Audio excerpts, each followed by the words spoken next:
Praise the lord. ఈరోజు వాక్యాంశము మలాకీ గ్రంథం 2వ అధ్యాయం 17వ వచనం.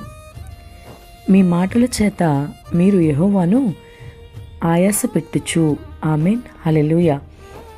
ప్రభు ఈ వాక్య భాగం నుండి ఈరోజు మనతో ఏం మాట్లాడుతున్నారో చూద్దాం. మీ మాటల చేత మీరు యెహోవాను ఆయాస పెట్టుచు. ఎంత చక్కటి మాట అండి. మాటల చేత ప్రభుని ఇబ్బంది పెట్టే వారంగా ఉన్నారని వాక్యం ఎంతో వివరంగా సెలవిస్తుంది. మరి మిత్రమా, ఈరోజు నీ పరిస్థితి ఏంటి? నీ నోటి మాటలు ఎలా ఉన్నాయి?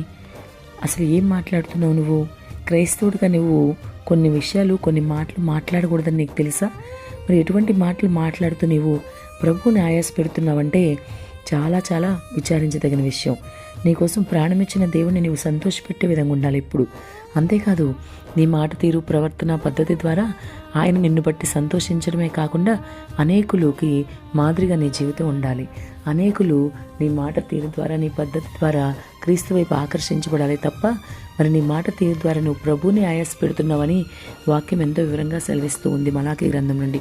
కాబట్టి నువ్వు ఎంత మాత్రం కూడా అట్లా ప్రభువుకి ఆయాసం వచ్చే విధంగా ఉండకూడదని ఈరోజు మరి వాక్యము సెలవిస్తూ ఉంది.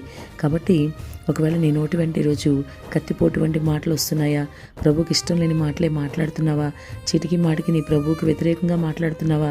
మరి నీ నోటి వెంట ప్రభుకి ఇష్టం లేని మాటలు, ప్రభుకి అవమానం కలిగించే మాటలు ఏమన్నా వస్తున్నాయా? ఒక్కసారి ఆలోచించు. చాలా జాగ్రత్తగా ఉండాలి సుమా.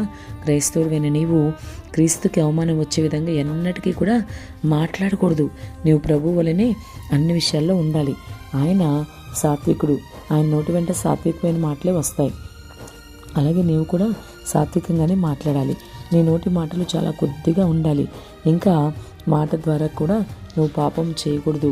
మరి ఆ విధంగా ప్రభుకి ఇష్టంగా నీవు ఉంటేనే పరలోకం చేరుకోగలుగుతావు. క్రైస్తవుడైన నీ నోటి వెంట బూతులైనను, సరసోక్తులైనను, పరిశుపు మాటలైనను, కత్తిపోటు వంటి మాటలైనను, ఇతరులను దూషించే, ద్వేషించే మాటలైనను, దేవునికి ఇష్టం లేని ఏ మాట అయినా సరే నీ నోటి వెంట రావడానికి వీల్లేదు. ఒక్కసారి ఈరోజు నిన్ను నువ్వు పరిశీలన చేసుకో. ఈ వాక్యం నీ వద్దకు వస్తూ ఉంది అనగా ప్రభు నీతో సూటిగా మాట్లాడుతున్నారు. కాబట్టి ఆయన మాట్లాడుతున్న ఈ సమయంలోనే నిన్ను నీవు పరిశీలన చేసుకోవాల్సిన అవసరం ఎంతైనా ఉంది. కాబట్టి నువ్వు ఏ విధంగా ఉన్నావో ఏంటో ఒకసారి పరిశీలించుకో. మరి వాక్యం అయితే మనకి మలాకీ గ్రంథం 2:17 నుంచి మీ మాటలతో చేత మీరు యెహోవాను ఆయాస పెట్టుచు అంటున్నారు. ఆయాస పెట్టుచు అంటే బాధ పెట్టడం అని అర్థం. మాట ద్వారా కూడా నువ్వు బాధ పెట్టడానికి ప్రభువుని వీల్లేదు. మరి ప్రభు నీకోసం ఎంతో గొప్ప ప్రాణత్యాగం చేశారు. ఆ బలియాగము, ప్రాణత్యాగం నీకోసమే అని గుర్తించి ఆయనకు ఆయాస పెట్టే విధంగా నీ మాట లేకుండా నువ్వు జాగ్రత్త పడు. నీ నోటి మాట ద్వారా నీ నోటి మాటను కాచుకో. నువ్వు ఎక్కువగా మాట్లాడకూడదు. ఎంతవరకు ఎలా ఎవరి ద్వారా మాట్లాడాలో అంతవరకే.